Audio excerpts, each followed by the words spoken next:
tanggapin yung aming complaint. Sabi niya, sir, hindi lang ako authorized. Sabihin mo kung anong basis mo in law. Bakit ayaw mong tanggapin ang aming complaint? Ang dami ng taong bayan ay matigil na ang korupsyon. At ang tanging paraan lamang para matigil ang korupsyon ay tanggalin ang ulo ng korupsyon at yun dapat ang dalhin ng mga members ng House of Representatives. Naka-live tayo during that time at sapat ang ebidensya para sila ay mapanagot. Makakaasa po kayo na itong dalawang tao na ito at kung sino man ang kanilang kasabwat sa loob ng House Representative noong araw na yon ay mapapanagot at hindi nila maiiwasan ang paghihiganti ng batas. Tama po ba, Attorney, na yung mga constituents, no?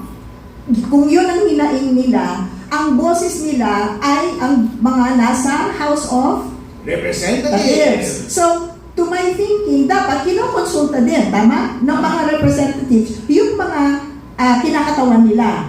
Kung ano ba dapat ang magiging katayuan nila. Tama po ba yun? Tama yun. Tandaan natin, ayon sa ating konstitusyon, tayo ay isang democratic at republican government. Ang ibig sabihin ng republican government ay yung mga taong bayan ay rinerepresenta ng mga congressman. Ang mga congressman, kailangan nilang pakinggan ang boses ng kanilang mga constituent. Kung ano ang damdamin at hinaing ng kanilang mga constituent, yun dapat ang kanilang dalhin. Hindi naman na natin maitatanggi ngayon na ang damdamin ng taong bayan ay matigil na ang korupsyon. At ang tanging paraan lamang para matigil ang korupsyon ay tanggalin ang ulo ng korupsyon at yun dapat ang dalhin ng mga members ng House of Representatives. Tama po yun. And kung sa ganitong pagkakataon na hindi magkaroon ng konsultasyon, no? Kasi alam natin, di ba tama po kayo, after yan sa i-calendar sa order of business, dadalhin sa Committee on Justice, if they find that the evidence enough to support, no? So dadalhin nila yun sa House, tama, para magbotohan. Okay. Doon sa punto na yon, pag-aaralan ng ebidensya, sa tingin niyo po ba, dapat magpaliwanag pa ang congressman sa kanyang mga constituents o ito po ang aking pagkakaintindi sa ebidensya, ano sa tingin ninyo? Maganda po ba yun o pwedeng sa kanya na lang sa sarili niya, hindi, ako magdidesisyon para sa aking probinsya, ito ang aming magiging boses. Hindi pwede. Ang boses ng isang congressman ay dapat i-reflect ang boses ng taong bayan. Tandaan natin, yung mga hearings sa Committee on Justice ay public yan. Lahat ng deliberations, lahat ng trial ay nakikita ng taong bayan. Kaya obligasyon ng bawat member doon mismo sa loob ng Committee on Justice na ipakita ang lahat ng proceedings nila sa loob. At pagdating ng pagkakataon na pagbobotohan na nila, kung ano man ang resolution ng Committee on Justice, kailangan pa rin nilang ipaliwanag na tama at consistent sa hinaing ng taong bayan ang kanilang posisyon. Okay. And dun sa usapin po nung pagbigay po ng inyong complaint last Thursday. Okay, ano po ba ang mekanismo doon kung para ipaliwanag sa mga ating tagapakinig? Ano ang naging proseso at ano ang naging resulta ng inyong naging hakbang? Hoy! Nakita niyo na yung resulta? Masaya ba kayo sa result? Hindi! Walang yatong secretary general. Nakakaiyak at nakakagalit at saka nakakadayariya, ang nakakasuka. Kasi yun ang utos ng ating saligang batas. Kapag may complaint at meron kang endorser mula sa House of Representatives, ministerial duty yan ng Secretary General ng House of Representatives na tanggapin ang complaint. Pero ang kanilang ginawa, sabi yung head daw ng Secretary General's Office ay nasa labas ng bansa, kaya hindi daw nila pwedeng tanggapin yung complaint. Pero sir, ang pinagpapasahan namin ay yung Office of the Secretary General. Kung sino man yung next in line, dapat siya ang tumanggap. Parang kaso yan abogado rin kami ni Ato Tibet. Kung wala yung husgado dun sa korte, kahit wala yung clerk of court, yung staff dyan ang tatanggap.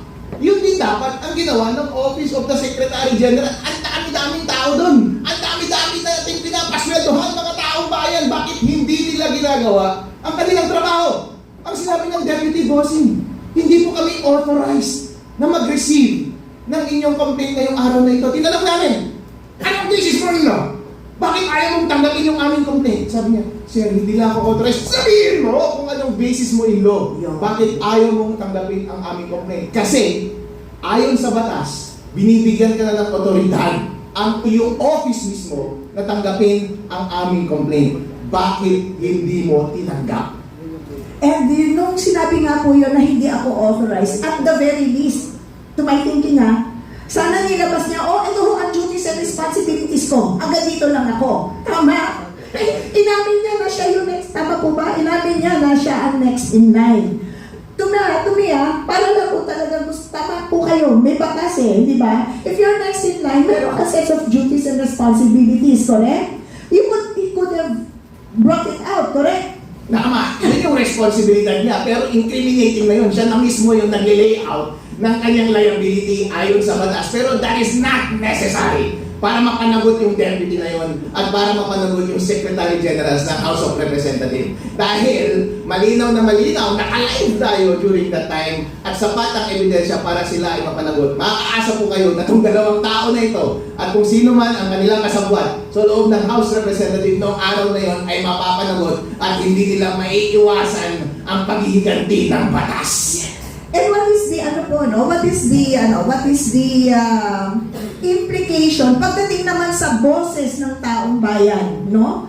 So to me, ang impression, pwede akong mag-decide kung kailan ko kayo pakikinggan. Tama? Kasi kung sinasabi mo na nobody can receive it, then napuputol ang serbisyo ninyo sa taong bayan. Tama po ba yon? Tama. Pero yung tinutukoy natin na approach ay discretionary approach ang tawag doon. Kapag ikaw ay public official, dalawa lang naman ang approach mo sa iyong trabaho. Ministerial or discretionary. Kapag discretionary, meron kang leeway na tumanggi. Pero depende yan kung ano ang tungkulin na nasa harap mo ngayon. Ang pagtanggap ng impeachment complaint ay ministerial. Wala kang leeway na tumanggi. Dapat tanggapin mo yan in all events. Kapag hindi mo tinanggap yung impeachment complaint, ikaw ay hindi tumutupad ng iyong tungkulin at dapat kang managot. Okay. And mag-komento lang po kayo dito sa sinabi ng Supreme Court sa GR number 278353, no? At ang title ay Sara Z. Duterte in her capacity as the Vice President of the Philippines as petitioner versus the House of Representatives et al. Malinaw po kasi sa decision ng Korte Suprema, no? Basahin ko lang po, obviously, sham complaints, for example, those that are not verified, should be dismissed immediately, even if endorsed.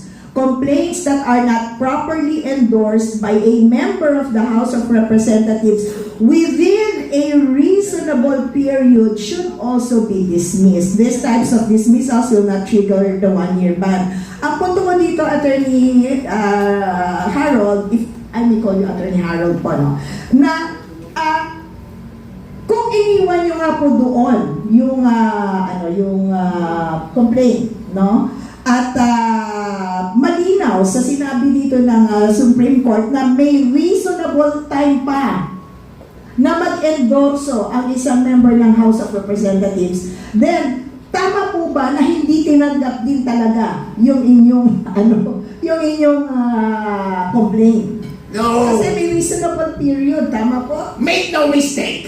Meron kaming mga endorser noong araw na iyon. Hindi kami mga tanga. Nabababa kami doon at walang mag-endorse sa amin. Tanungin niyo kung kanino kaming tumambay na office na congressman noong araw na iyon. Tanungin niyo kung sino yung mga congressman na nasa loob ng building na iyon para i-endorse kami noong araw na iyon. Meron kaming mga endorser. Yung sinasabi na yun ng Supreme Court na pwedeng i-dismiss kapag walang endorser for the sake of discussion ay papasok lamang kapag nasa Committee on Justice na. Kasi sa Committee on Justice, titignan nila yung forma at yung substance. Whether may endorser o wala ay nasa loob ng issue ng form. At kapag hindi siya sufficient in form, saka lang siya i-dismiss. Hindi yan papasok during the time na i-receive siya ng Secretary of House of Representatives. At that time, ministerial pa lang yung duty. Wala siyang prerogative, wala siyang leeway. Yung discretion na yan ay ibinibigay sa committee na kapag nagkaroon na ng sufficient opportunity na i-present yung form ng complaint at mapag-usapan na din yung substance. In other words, pinangunahan ng Secretary of Secretary General of the House na tanggihan ang aming complaint. At the time, wala siyang discretion na tumanggi. At hindi niya pwedeng isay iyon dahil hindi nasa kanya yung pagkakataon at pribilehyo na tanggihan ang forma ng complaint at the time. But in any event, yung concern na yan ay moot and academic because at the time, meron kaming mga endorsers. Alright. And ano po ngayon ng ano? So, wala na yung konsepto about refiling and all of this. Medyo forestalled na tayo about refiling because nung Monday, na-refer na nila as predicted. Sabi ko na nga sa inyo, ito yung gagawin nilang kalokohan eh. Kaya hindi nila tananggap nung Thursday ang aming impeachment complaint dahil dadali-daliin nila sa Monday na i-refer na nila yung impeachment complaint na nauna doon sa Committee on Justice. And it turned out, nung Monday nga, refer na nila sa Committee on Justice. Sabi ng Supreme Court, yung 1-year ban laban sa mga succeeding na impeachment complaint ay mag-uumpisa kapag na-file na yung impeachment complaint at nag-act yung House doon sa impeachment complaint na yun. At yung act na iyon ay yung referral nila sa Committee on Justice at ginawa na nila yun on Monday. Kaya yung impeachment complaint namin ay hindi na matutuloy until 2027.